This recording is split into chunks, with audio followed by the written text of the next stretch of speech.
comment peut-on lever la contradiction, le paradoxe du caractère incréé du Coran. Le Coran est incréé. Et ça fait débat au sein de la communauté musulmane.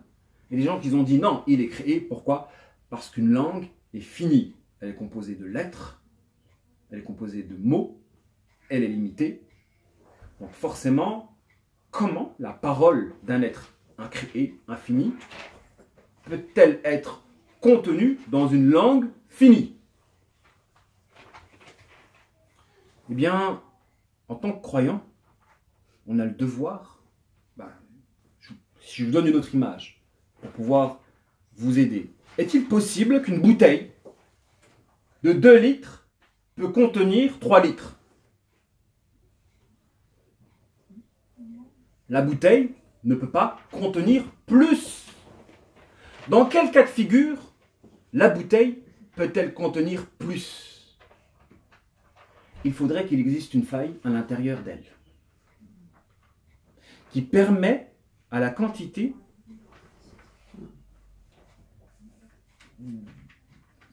d'être véhiculée sans sortir par les frontières de la bouteille. De la même manière, le Coran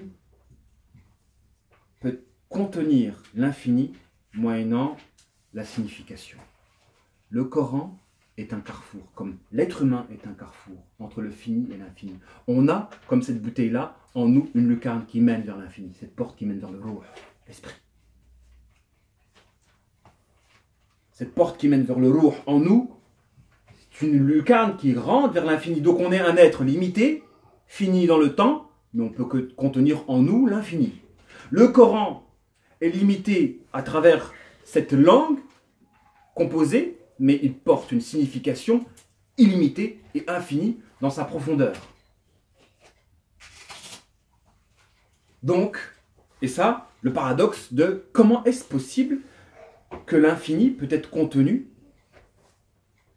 que le fini, non, comment est-ce possible que l'infini peut être contenu dans le fini? Comment est-ce possible que l'illimité peut être contenu dans le limité? Et pareil pour le destin, les gens n'arrivent pas à comprendre le destin. Je ne comprends pas, je suis libre ou je suis contraint, etc. L'imam Razali il explique cela en disant nous sommes contraints à être libres.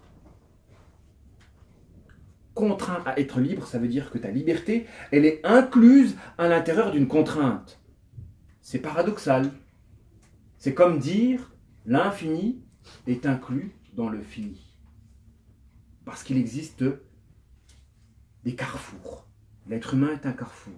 Le Coran est un carrefour. C'est quelque chose de miraculeux. Le Coran est un carrefour. L'être humain est un carrefour. Et si nous ne parvenons pas, et on a tous 2 vues, une vue par laquelle on observe à travers un œil temporel, l'œil du limité, et la seconde vue par laquelle on peut observer à travers un regard intemporel, illimité, illimité. Et si on observe le dogme du destin avec un seul œil, on voit de la contradiction. Que ce soit l'œil de l'illimité, on va dire la parole d'Allah, elle est infinie, point. Elle est infinie. Et je ne tiens pas compte du regard limité. Et ceux qui observent à travers le regard du limité, non, la parole d'Allah est finie. Je vois que la langue est limitée. Comme nous, en tant qu'êtres humains, nous sommes un carrefour entre l'esprit et la matière, on a 2 vues. Et on a le devoir de paralléliser les vues. Parce qu'à partir du moment où vous ne parallélisez pas les vues, vous voyez flou. Trouble, l'ambiguïté. Vous ne parviendrez pas à comprendre le dogme du destin à partir du moment où vous n'observez pas avec les 2 vues.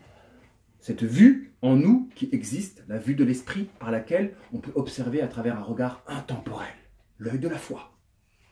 Et cette vue temporelle est limitée, l'œil de la matière. Rappelez-vous, nous sommes un carrefour. L'être humain. Nous sommes un carrefour. Bon, j'ai fait un hors-sujet, mais à quoi bon parler de cela? À quoi bon parler de cela?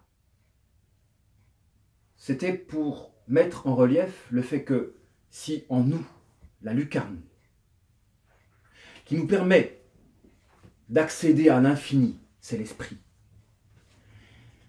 et que notre existence découle justement de notre individualisation moyennant l'ego et le corps, ça veut dire qu'on a tous un esprit commun, qu'on a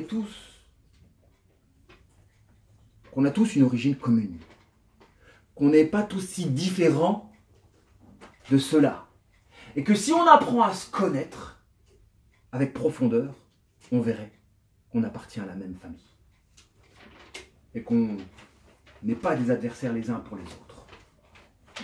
Cette doctrine, la doctrine qui nous pousse à croire que notre être, notre singularité qui fait que nous existons, elle découle de notre individualisation moyennant le nafs et le corps. Mais l'esprit que l'on a, il est commun à tous. Donc on a tous une porte en nous qui nous mène vers l'autre.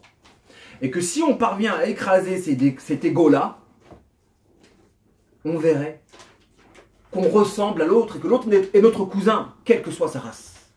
Et que l'islam a pour vocation d'unir l'humanité à travers le culte d'un être unique. Allah subhanahu wa ta'ala.